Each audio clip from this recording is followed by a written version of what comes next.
Alhamdulillah wassalatu wassalamu wa ta'ala. Yang mana subuh ini Bapak Ibu kita semua yang berhadir adalah orang-orang yang masih dilimpahkan nikmat yang begitu. Di antaranya subuh ini kita semua yang berhadir mendapatkan dua keutamaan yang sangat mulia. Keutamaan apa saja ini mungkin mendapatkan subuh berjamaah. Datanglah salah seorang ibu-ibu di belakang sana. Ustaz, aku subuh itu. Bapak aja, ketika aku nak berangkat ke Masjid Darussalam, menangis anak sonik ku Ustaz. Jadi nyobkan jasad kita dari api nerakanya Allah. Amin. Ya Rabbal Alamin. Maka oleh sebab saya izin maaf kepada seluruh yang berhadir. Di sini banyak ustaz-ustaz senior saya di Majelis Dakwah Islamiyah.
Bismillahirrahmanirrahim.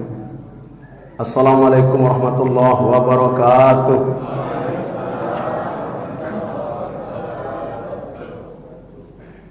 Makan sate lontong ketupat, ronjahnya bakwan dan tahu isi. Salam dan tamu dan kurang semangat. Wa ulang sekali lagi. Assalamualaikum warahmatullahi wabarakatuh.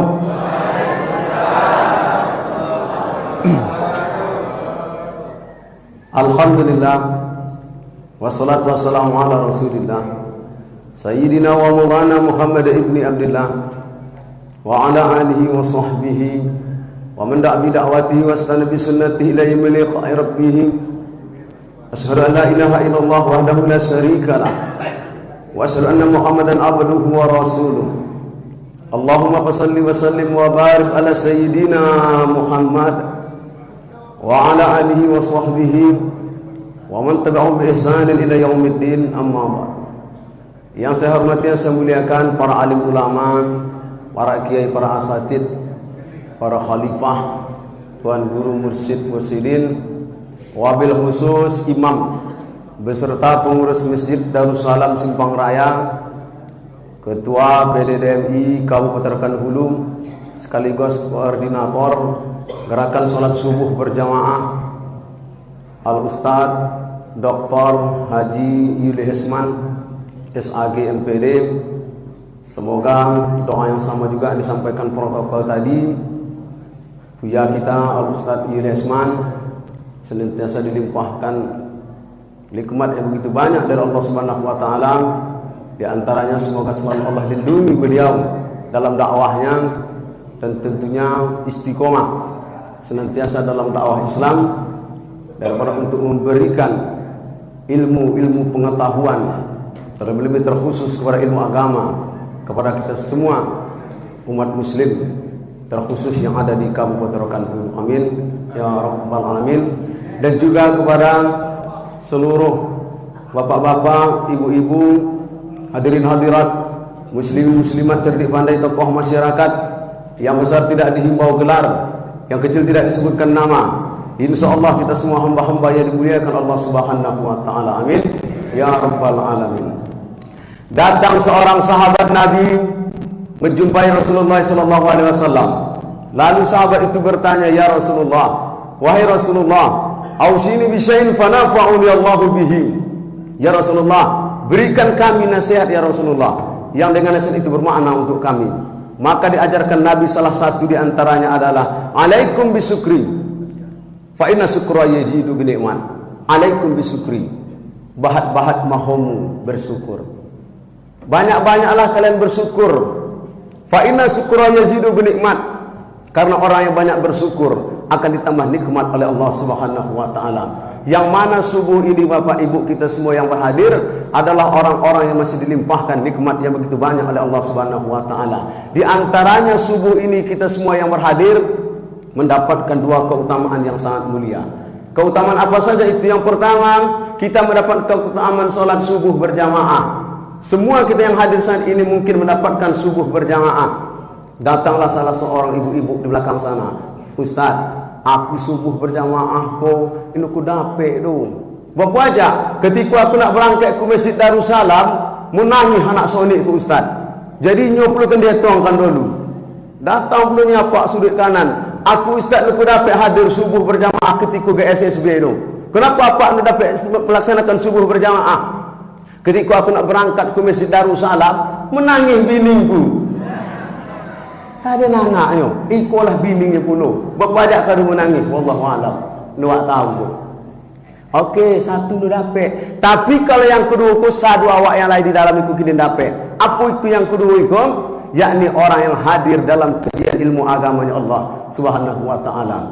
Sampai-sampai Nabi kata dalam sebuah hadis, Nabi pernah berkata kepada sahabat Ibnu Mas'ud, "Ya Ibnu Mas'ud, wahai Ibnu Mas'ud, julusuka sa'atan fi majlis ilmi." Duduknya kamu sebentar di majelis ilmu agama Allah. La tamassu qalaman, kamu tidak membawa pena. Wala taktubu harfan, kamu tidak menulis apa yang disampaikan dalam kajian ilmu agama. Apa kata Nabi?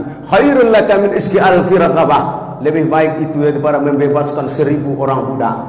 Sekarang tidak ada budak. Dulu zaman Abu Bakar As-Siddiq, para sahabat Umar bin Khattab, ketika mereka bebaskan satu budak, apa fadilah keutamaannya? Diselamatkan Allah jasad kita dari ujung rambut sampai ujung kaki dari api nerakanya Allah Subhanahu wa taala. Itu satu budak. Tapi apa kata Nabi? Untuk masyarakat Rokan Hulu, ketika ada GSSB dilaksanakan, hadir dia duduk sejenak sebentar saja mendengarkan. Apa kata Nabi? Khairun, lebih elok itu daripada membebaskan 1000 orang budak. Insya Allah kita semua yang hadir di Masjid Darussalam saat ini adalah orang-orang yang kelak diselamatkan jasad kita dari api nerakanya Allah. Amin ya Rabbal Alamin. Maka oleh sebab itu pesan Nabi dalam hadis tadi, kalaulah nikmat masih ada kepada kita, banyak-banyak bersyukur. Terlebih-lebih yang paling minim syukur itu dengan mengucapkan Alhamdulillah ya Rabbil Alamin. Kemudian berselawat kita kepada baginda Nabi besar Muhammad sallallahu alaihi wasallam dengan ucapan Allahumma shalli ala sayyidina Muhammad wa ala ali sayyidina Muhammad. Mudah-mudahan dengan banyaknya berselawat kita termasuk kepada hamba-hamba Allah yang kelak di yaumil mahsyar mendapatkan syafaatnya Rasulullah sallallahu alaihi wasallam. Bapak Ibu kaum muslimin yang dimuliakan Allah Subhanahu wa taala, adapun kajian singkat kita subuh ini yang ingin saya sampaikan. Tapi sebelum saya menyampaikan ini, terlebih dahulu saya izin maaf kepada seluruh yang berhadir. Di sini banyak ustaz-ustaz senior saya di Majelis Dakwah Islamiyah, terlebih guru saya Ustaz Dr. Yuli Hesman merupakan guru saya dulu ketika saya masih menimba ilmu pendidikan di Madrasah Aliyah Negeri MAN yang dulu kami di kilometer 2 yang di Motor Kolon Dapek kami lihat. Di naun kami dari MAPN berubah jadi MAN. Kalau ijazah saya sudah MAN, tidak MAPN. Izin maaf kepada guru-guru saya, kepada orang-orang berilmu di sini. Kenapa saya berani sanggup duduk di depan Bapak Ibu semua? Ini karena diamanahkan. Kalau ini diamanahkan, aku tolok duduk di gedung. Iyo, itulah diamanahkan kemungkinan ku pogang kini ku lah memetu. Nah, dek ibu ini nampak di bawah ku kini ketinyo. Ken sarong ku nilai menontok kini geledo. Bapak Ibu yang dimuliakan Allah Subhanahu wa taala, apa sebenarnya Allah ingin tengok terhadap awak yang hidup sampai kini kok? Tak terasa hari berganti pekan, pekan berganti bulan, bulan berganti tahun. Hari ini kita sudah sampai pada tanggal 6 Sa'ban nih Pak. 6 Sa'ban 1447 Hijriah. Sampai dengan detik ini Allah masih perkenankan kita berjalan di simpang raya. masih dapat melangkahkan kaki, mengayunkan tangan, menghirup udara segarnya Allah. Dalam artian kata, nikmat umur panjang masih diberi Allah kepada kita semua yang berhadir. Pernahkah kita berpikir sejenak, kenapa aku masih hidup sampai dengan detik ini? Maka itu semua telah dijawab Allah dalam Al-Quran, surah Al-Mulk. Allazi khalaqal mauta, Allah ciptakan mati, wal hayata, dan Allah ciptakan hidup. Untuk apa Allah ciptakan mati dan hidup? Ada kelahiran, ada kematian, ada buayan, ada liang lahat, dan awak berada di antara yang dua itu. Kalau bukan kita termasuk orang yang mati, maka kitalah orang yang hidup. Kalau kita mengaku hidup sampai dengan subuh ini, maka apa sebenarnya diinginkan Allah? Apa yang ingin dilihat Allah? Tidak lain dan tidak bukan, jawabannya adalah liyabluwakum ayyukum ahsanu amala. Allah ingin melihat siapa yang paling baik amalnya di antara kita. Banyak orang yang sampai detik ini, bahkan dia mengaku seorang muslim, dia terlena dengan kehidupan dunia. Dia sangka dunia ini tempat dia beristirahat yang terakhir, tempat berlabuh yang terakhir. Halakamru'un lam ya'rif qadrahu, celaku. Siapa yang celaka? Orang yang mengira ketika ia masih hidup sampai dengan detik ini, dia menyangka dunia ini tempat dia istirahat yang terakhir. No, ini bukanlah tempat beristirahat terakhir, tidak. Melainkan ini hanya untuk tempat meneguk seteguk air, lah hilang haus, melanjutkan perjalanan panjang dan jauh. Makanya Nabi Muhammad itu pernah ditopuknya bahu Abdullah ibnu Umar, anak Umar bin Khattab. Abdullah bin Umar radhiyallahu anhuma, ditopuknya bahu Abdullah anak Umar bin Khattab. Lalu Nabi katakan, ya Abdullah bin Umar, kun fi dunya ka'annaka gharib. Jangan bang sangku hidup di atas dunia kau tompek belamo-lamo. Jadilah abang seorang gharib, seorang perantau, petualang yang hanya singgah sejenak di bumi yang bernama dunia. Olah lega abang, olah selesai, melanjutkan perjalanan panjang dan jauh. Awabin sabilin, awak kinin kobak lagang urang menyuruh orang jalan. Berapa lama nyebrang jalan? Sekedip mata. Nelamun dong. Kalau rumah awak yang semua orang naon, cuba lah mereka nyuruh orang jalan. Apa lele motor pusuh akan lewat mereka, mutamah poncang. Nih, sekedip mata, masukkan ujung dari awak ke lautan yang luas, lalu angke menetes nanti setetes dua tetes. Maka yang setitik dua titik itulah yang disebut dengan dunia. Jadi kalau awak dapat dunia itu jangan awak bangga. Kenapa? Karena dia hanya setetes. Kalau awak ini dapat dunia jangan sedih. Kenapa? Jawabannya sama, karena dia hanya setitik. Ini banyak orang yang terlena. Aku masih hidup, dia berpoya-poya, senantiasa siang malam tak tahu waktu mencari harta kekayaan. Yakin dan percayalah, kalaulah kita tak tahu waktu, melalaikan perintah Allah, siang malam mencari keberkahan, siang malam mencari harta kekayaan, sungguh Allah tidak akan menengok harta kekayaan pada diri setiap individu seorang hamba. Kalaulah rotu yang ditengok dipandang Allah terhadap awak, maka kita belum berarti apa-apa dibandingkan dengan Qarun yang memiliki harta kekayaan berlimpah ruah. Siang malam tak tahu waktu melalaikan perintah Allah, melakukan segala bentuk sesuatu yang tidak diizinkan, yang tidak sesuai dengan syariat agama Islam, dalam hal mencari jabatan kekuasaan, dilakukan dalam berbagai macam bentuk. Itu yang akan dikerojukan ketika umur masih ada. Maka sesungguhnya jabatan kekuasaan bukan menjadi puncak perhatian Allah. Kalaulah jabatan menjadi puncak perhatian Allah, awak pun oleh berarti apa-apa dibandingkan dengan Fir'aun yang memiliki jabatan kekuasaan yang tinggi. Awak termasuk yang masih hidup saat ini sibuk siang malam, berpuluh-puluh hari, berhari-hari mencari apa? Mencari ilmu pengetahuan untuk meningkatkan intelektual tinggi. Tapi kalaulah kecerdasan yang awak cari itu bukan untuk di jalan syariat Islam, bukan untuk menolong agama Allah, kecerdasan yang awak punya nilai banding apa-apa oleh dong, tak akan ditengok Allah. Makanya nama orangku Bapak Ibu diabadikan dalam Al-Quran. Inna Fir'aun wa Haman, sesungguhnya Fir'aun dan Haman, wa junudahuma, beserta bala tentaranya, semua mereka masuk ke dalam api nerakanya Allah. Ini maka oleh sebab itu pesan pertama untuk apa kita hidup, tentulah kita mesti menjadi seseorang yang saat ini masih hidup senantiasa hadir tumbuh dalam beribadah, beramal soleh kepada Allah Subhanahu wa taala. Innallaha la yanzuru ila ajsamikum. Allah tidak menengok bentuk tubuh kamu. Sekocik pun akan ditengoknya bentuk tubuh awak tu. Siapa yang lain di dalam ikut kini nan godang badannya. Siapa nan gopu, nan kurui, nan buntak, nan tronce. Ini kan contoh tu. Ini buat kena colok. Wala ila suarikum, Allah pun tidak akan pandang siapa yang paling ganteng, tampan, cantik. Kalaulah ketampanan menjadi puncak perhatian Allah, lagi aku pun buat kena colok Allah dong. Enak bu, ayo belum ni tu. Nulai lo tak ganteng tu. Aku ku banyak yang menyebut ekstrim, muku. Iyo tiba. Iyo ini apa aku? Aku ini ekstrim dong. Bak kata Ustaz Somad, es krim lembut dan manis. Ni, lu kan dicolok Allah. Jadi apa yang akan dicolok Allahnya Pak Ustaz? Walakin yanzuru ila qulubikum. Yang ditengok hati awak wa a'malikum dan amal kita. Itu yang akan dicolok Allah Ta'ala. Maka ketika masih awak hidup kini ku dipebersihkan hati. Dasar ni ku Bapak Ibu. Ini dasar. Alaina fil jasadi mudghah, dalam tubuh manusia itu ada segumpal. Iza suluhatil jasadu kullu. Kalau elok gumpalan itu elok sesadu tubuh. Fa iza fasadatil jasadu kullu. Kalau buruk gumpalan buruk sesadu tubuh. Ala waqiyal qalbi. Gumpalan itu hati. Kalau itulah bersih sesadunya. Utak awak, pikiran awak bersih. Ini kan nak melala layang ke entah tu. San ikut kau dek bersih hati awak, aku pikiran awak fokus ku kajian. Tapi mana tahu lah mungkin hari kulah nak hadir kini ku pola tu bayang boleh ajam di rumah nan kini. No. Terfokus ku kalau bersih. Kalau hati bersih, telinga awak bersih.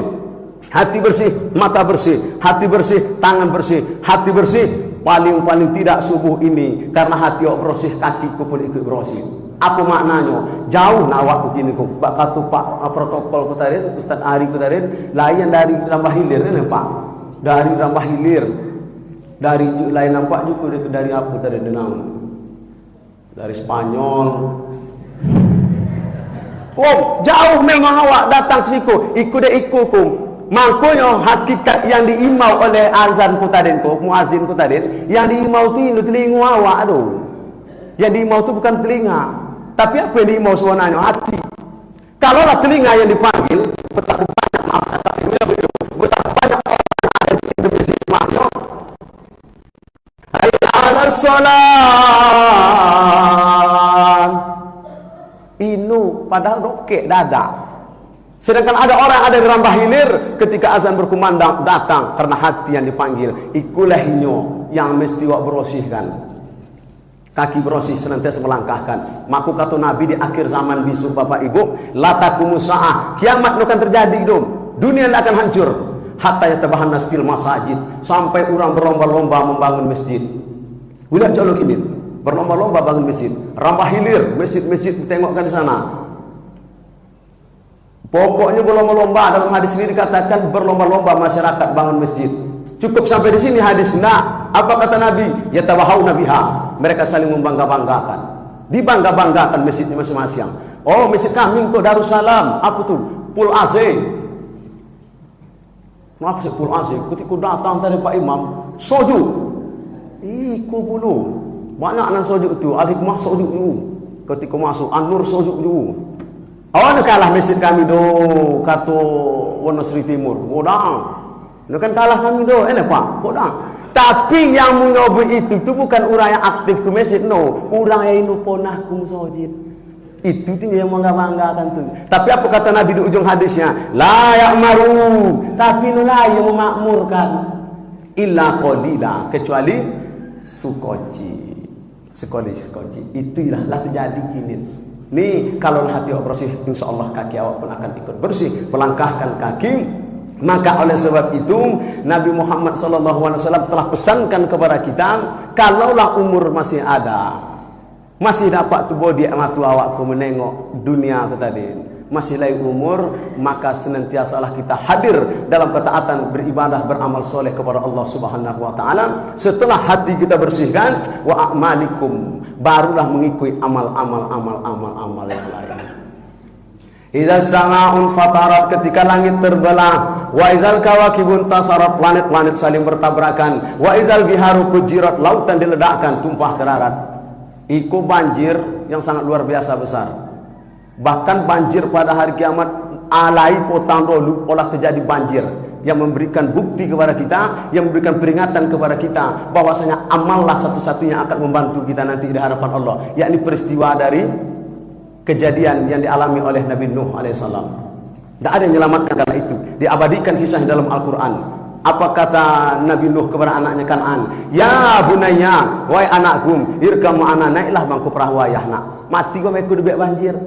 Apa jawab anak kandungnya Kan'an? No yahdun, kau nak dong. Sa'awi ila jabalil ya'sibuni minal ma'. Naik ku beku ke atas bukit, selamat jatuhnya.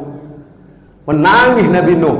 Ya Rabbi, ya Allah, ya Tuhanku, ini benih min ahlinya, anak kandungku, ya Allah, selamatkan dia, ya Allah. Mati beku debek banjir, ya Allah. Apa kata Allah? Apa jawab Allah? Innahu laysa min akhlik, innahu amalin ghairus salih. Innahu laysa min akhlik. Inyo sesungguhnya lu anak balagai itu dulu. Innahu amalin ghairus salih. Inulai amal, inulai kesolehan, inulai keimanan pada diri seorang anak bernama Kan'an. Nabi ku Bapak Ibu. Seorang nabi toloknya menyelamatkan anak kandungnya. Tidak bisa dong. Awak anak nabi dah wak. Nilai anak nabi gawak tu. Anak pejabat wak. Inu juga. Iku bapak merasa anak pejabat. Kalau kini dunia aku bisa ditolong. Tapi nanti ketika sudah berhadap kepada Allah, tidak ada yang dapat menyelamatkan kita kecuali amal ibadah, amal soleh kita kepada Allah Subhanahu wa ta'ala. Maka oleh sebab itu, hendaklah kita senantiasa meyakini daripada apa yang telah dikatakan Allah dalam Al-Quran. Wabtaghi fima ataqallahu darul akhirah. Kejarlah oleh kamu bagi kita yang masih hidup saat ini, yakni sesuatu yang terbaik di negeri akhirat. Apa itu yang terbaik di negeri akhirat? Yakni jannatin tajri min tahtihal anhar. Surga yang telah dijanjikan Allah Subhanahu wa ta'ala. Makanya Imam Masjid Darussalam ketika selesai solat selalu tidak pernah lupa mengucapkan Allahumma antas salam, engkau yang maha damai, wa minkas salam, dari engkau lah kedamaian, wa ilaika ya'udu salam, hanya kepadamu kembali kedamaian. Fahaina rabbana bisalam, hidupkan kami dalam kedamaian, wa adkhilnal jannata darussalam, dan masukkan kami ke dalam surgamu yang penuh dengan kedamaian. Iza za'altumullah, kata Nabi, kalau kalian meminta, memohon kepada Allah, fas'aluhul firdaus, mintalah surga firdaus, surga yang penuh dengan kedamaian, surga yang penuh dengan kesejahteraan. Nih, siapa yang dapat itu semua? Yakni orang-orang yang memanfaatkan sisa umurnya untuk aktif dalam beribadah, beramal soleh kepada Allah Subhanahu wa ta'ala. Wala tansa nasibaka minad dunya. Memang dikatakan di ujung ayat ini kita boleh mencari dunia, tapi jangan sempat dunia yang kita cari ini melalaikan kita kepada Allah. Ini yang pertama. Saya berapa? 10 menit lagi. Nah, jadi itu yang pertama. Kemudian yang kedua, kenapa saat ini kita masih hidup? Untuk apa masih hidup saat ini? Ya'lamullahul ladzina amanu. Allah ingin melihat siapa di antara awak yang hadir kau kini yang tetap istiqomah dalam keimanan, ketakwaan kepada Allah Subhanahu wa ta'ala. Banyak orang ketika dilanda masalah ujian cobaan silih berganti, bahkan bujukan rayuan, inyo langsung down, langsung lari kepada Allah Ta'ala. Diberikan dia musibah, berikan dia ujian dalam bentuk kemiskinan, lari kepada Allah. Diberikan dia ujian dalam bentuk sakit, lari kepada Allah. Maka Allah inginkan kita yang hidup saat ini, ketika datang ujian, masalah, cobaan, rayuan, bujukan apapun jenisnya, kita bukan termasuk kepada orang-orang yang lemah keimanan kita, namun kita tetap istiqomah dalam keimanan, ketakwaan kepada Allah Subhanahu wa ta'ala. Cukuplah Nabi Muhammad yang menjadi suri tauladan bagi kita akan ini semua, yang menjadikan umur beliau untuk senantiasa tetap mempertahankan istiqomah dalam imannya. Kita tengok contoh Nabi Muhammad itu adalah sosok manusia yang memang ujian cobaan silih berganti datang kepada beliau. Kita perhatikan ada dalam syair Al-Barzanji, kitab Al-Barzanji. Apa dalam syair itu dikatakan? Walamma tamma min hamlihi sahrani ala usril aqwaril marwiyah tufiya bil madinati al-munawwarah Abu Abdullah. Walamma tamma min hamlihi sahrani, sempurna hamil ibunda Nabi sahrani 2 bulan. Ala suril akwaril marwiyah, menurut hitungan bulan Qamariyah.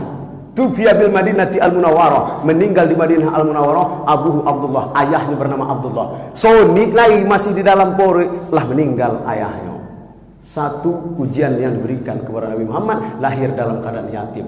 Tak lama kemudian, lebih kurang 4 tahun meninggal maknya, tak dapat kasih sayang ibunda. Inu lamun do diasuh oleh atuk tak lama. Dalam riwayat dikatakan 8 tahun 10 bulan meninggal puluh atuknya Abdul Muthalib. Olah berangkek puluh atuk kutadin. Maka diasuh oleh pamannya Abu Thalib. Paman ikulah yang lama mengasuh Nabi, Maka peristiwa Isra dan Mi'raj yang awak kaji sebelum ikogom itu peristiwa pada tahun kesedihan yang meninggal itu siapa? Salah satunya Abu Thalib. Di mana kisah itu disebutkan? Maka disebutkan oleh Syekh Mustafa As-Sibai dalam kitab Sirah Nabawiyah. Dijolehkan di situ sadonya. Ini Nabi Muhammad sosok manusia yang senantiasa diuji daripada ujian cobaan yang datang silih berganti. Itu ujian baru. Lalu bagaimana dengan rayuan bujukan? Apakah menggoyahkan keimanan Nabi? Sekocik pun ino goyah dong. Suatu ketika Abu Lahab, Abu Jahal dan yang lain itu berdiskusi bagaimana cara membunuh Nabi Muhammad. Dengan cara kasar, ambil orang itu cara lomik dulu. Memanggil Abu Thalib sampaikan kepada keponakanmu Muhammad bahwasanya kalau Muhammad itu onak meninggalkan Islam, akan kami berikan Muhammad itu adalah harta. Kami agih Muhammad itu butino. Kami agih Muhammad itu jabatan kekuasaan, tahta, harta, perempuan. Itu kata Abu Lahab kepada Abu Thalib. Abu Thalib sampaikan ke Nabi Muhammad. Apa jawab Nabi Muhammad? Wallahi ya ammi, demi Allah wahai paman, lau da'um samsahu fi yamini, andai mereka letakkan matahari di tangan kananku, wal qamara fi yasali, bulan di tangan kiriku, untuk kutinggalkan perkara Islam, kulemahkan keimananku, kukendorkan sedikit keimanan ketakwaan kepada Allah, ma taraktu, sekocik nukan punah kukojukan itu do. Ujian cobaan datang silih berganti, keimanan istiqomah tetap. Rayuan bujukan, istiqomah keimanan tetap. Awak jangankan leh bulan matahari kanan, bulan di kiri. Di siku 100, siku 1. Ini Pak. Langsung kau naik mana awak naik. Masuk pil caleg, masuk pilkada. Tolong dulu ya, nomor 1. Apa yang kamu agia? Kau satu. Langsung kau naik mana awak. Jangan matahari tolok meletak kasih kau. Siapa caleg nomor 1 tu? Tolok yang melabakkan Pajero siku. Pajero di siku, Fortuner di siku. Pikir dulu. Pikir dulu. Tapi Nabi Muhammad tidak. Begitu kuatnya, begitu istiqomah keimanan Nabi Muhammad SAW. Awak pun betuju. Yang masih hidup saat ini, hendaklah kita termasuk kepada orang-orang yang senantiasa istiqomah dalam keimanan ketakwaan kepada Allah Subhanahu wa taala. Kemudian yang terakhir, mungkin yang terakhir ini tidak saya jelaskan begitu panjang lebar karena hadisnya panjang. Dalam sebuah hadis yang diriwayatkan oleh Abu Umamah Al-Bakhili yang disebutkan dalam Al-Musnad Imam Yahla, yang dinukil juga oleh Imam Al-Ghazali dalam kitab Ihya Ulumuddin. Hadis ini menyebutkan tadi amal awak kepada Allah Ta'ala, namun yang ikut awak yang masih hidup disuruh apa? Disuruh untuk senantiasa memperhatikan lingkungan kehidupan awakku yang saat ini sudah terlena akan kehidupan dunia, jauh kepada Allah Subhanahu wa taala. Apa kata Nabi dalam hadis ini? Kaifa antum? Bagaimana dengan kalian semua? Kata Nabi kepada sahabat. Iza tagad nisaikum, kalau besok di akhir-akhir zaman besok akan banyak perempuan-perempuan yang durhaka. Wa fassaqat subanakum, pemuda-pemudi durjana, senantiasa bermaksiat kepada Allah Subhanahu wa taala. Wa taraktu jihadakum, dan mereka kalian semua beramai-ramai meninggalkan jihad di jalan Allah Subhanahu wa taala. Mendengar hadis itu Nabi itu kojut, sahabat itu kojut. Sahabat terkejut bukan karena ucapan Nabi, tapi sahabat ikut terkejut gara-gara ada makna tersirat dari ucapan Nabi bahwasanya besok kan terjadi hal itu. Itu yang membuat sahabat terkejut. Kalau kan ucapan Nabi itu kata terkejut orang itu dong. Karena Nabi itu berbicara wa ma yantiqu anil hawa, tidak mengikuti hawa nafsunya, in huwa illa wahyun yuha, melainkan wahyu dari Allah Subhanahu wa taala. Maka itu semua langsung sahabat bertanya, "Ya Rasulullah, hawa ka'ainun zalika ya Rasulullah, apakah itu betul-betul terjadi besok ya Rasulullah?" Kata para sahabat. Maka Nabi Muhammad kembali mengatakan kepada para sahabat yang hadir saat itu, bahkan wahai sahabatku, bahkan itu semua nanti di akhir zaman lebih parah yang lebih bejat daripada itu. Sahabat kembali bertanya, wa ma asadu minhu ya Rasulullah, apa yang lebih bejat daripada itu, apa yang lebih parah daripada itu, sehingga dulu besok orang-orang umat Nabi Muhammad, kaum muslimin ini masih hidup, tapi kenapa dia dikategorikan lebih bejat daripada itu semua? Maka Nabi Muhammad kembali mengatakan, wallahi binafsi biyadih, demi Allah yang nyawaku berada dalam genggamannya, besok di akhir zaman manusia ini lam ta'muru nabil ma'ruf walam tanhaw 'anil munkarin, Mereka tak lagi menyeru kepada kebaikan, dan mereka tak lagi menolak dan tidak lagi senantiasa menyampaikan kalau itu buruk-buruk, kalau yang elok lu nak orang elok tangan itu keliru. Maka oleh sebab itu kita yang hidup sampai dengan saat ini, paling tidak kita bukan termasuk kepada orang-orang yang membiarkan kemaksiatan, bukan kepada orang-orang yang tidak mau menyeru kepada kebaikan, tapi kita orang-orang yang senantiasa menyeru saudara-saudara kita kepada hal yang baik di hadapan Allah Subhanahu wa taala. Sayang hanya bisa menyampaikan kepada kita semua yang berhadir, namun tugas daripada Bapak Ibu kita semua yang berhadir, ikutilah jejak Nabi. Salah satu sifatnya adalah tablik, menyampaikan. Saya sanggup menyampaikan di Darussalam saja, tapi Bapak Ibu lah nanti meneruskan ke siapa? Ajak saudara-saudara, paling tidak kaum kerabat awak yang tudoke. Untuk apa? Untuk senantiasa menyeru kepada kebaikan-kebaikan. Lalu apa? Untuk menolak daripada keburukan-keburukan di hadapan Allah Subhanahu wa taala. Bapak Ibu yang dimuliakan Allah Subhanahu wa taala, pas waktu yang disampaikan oleh pengurus tadi 10 menit tersisa. Mudah-mudahan apa yang saya sampaikan bermanfaat. Tentunya mari kita sama-sama berdoa kepada Allah Subhanahu wa taala agar kiranya kita semua yang berhadir termasuk orang-orang yang dirahmati dan berkahi Allah Subhanahu wa taala. Nauzubillahi minasyaitonir rajim. Bismillahirrahmanirrahim. Alhamdulillahirabbil alamin wassalatu wassalamu ala asrofil anbiya'i wal mursalin wa ala alihi washabihi rasulillahi alaihi ajmain. Allahumma shalli ala sayyidina Muhammad wa ala ali sayyidina Muhammad. Allahumma ighfir lana dzunubana ولوالدينا وارحمهما كما ربيانا صغيرا ولجميع المؤمنين والمؤمنات والمسلمين والمسلمات الأحياء منهم والأموات برحمتك يا أرحم الراحمين. Allahumma inna as'aluka salamatan fid din wa dunya wal akhirah. Ya Allah, selamatkan kami ya Allah dalam agama kami lah dunia dan akhirat. Wa afiatan fi jasadina, sehatkan selalu jasad kami ya Allah, sehingga dengan kesehatan tersebut kami senantiasa hadir dalam ketaatan beribadah kepadamu ya Allah. Wa ziyadatan fi ilmina, tambahkan daripada ilmu kami ya Allah, sehingga dengan ilmu yang kau titipkan kepada kami ya Allah, segala bentuk ibadah amal soleh yang kami laksanakan itu sudah sesuai dengan syariat dalam agamamu ya Allah. Wa barakatan fi rizqina, berkahi daripada rezeki yang kau titipkan kepada kami ya Allah. Wa taubatan qablal maut, jadikan kami hamba-hambamu yang senantiasa bertobat sebelum kami mati ya Allah. Wa rahmatan indal maut, curahkan rahmat kasih sayangmu ketika kematian datang menghampiri kami ya Allah. Wa maghfiratan ba'dal maut, curahkan maghfirah ampunanmu kepada kami ya Allah setelah kematian kami ya Allah. Allahumma hawwin alaina fi sakaratil maut, dan jadikan kami hamba-hambamu ya Allah yang senantiasa engkau ringankan saat kelak kami merasakan sakaratul maut. Wan najata minan nar, pelihara kami ya Allah, lindungi kami ya Allah daripada api neraka kami ya Allah. Wal afwa indal hisab, jadikan kami semua yang berhadir subuh ini ya Allah termasuk kepada hamba-hambamu yang engkau maafkan kelak di yaumil hisab. Rabbana atina fid dunya hasanah wa fil akhirati hasanah wa qina azabannar. Walhamdulillahi rabbil alamin. Taqabbalallahu minkum inna wa minkum taqabbal ya karim. Assalamualaikum warahmatullahi wabarakatuh. Ya salli wa sallim daiman abada ala habibika khairil khalqi kullihim. Maulaya salli wa sallim daiman abada ala habibika khairil khalqi kullihim. Maulaya salli wa sallim دائما أبدا على حبيبك خير الخلق كلهم. مولاي صل وسلم دائما أبدا على حبيبك خير الخلق كلهم.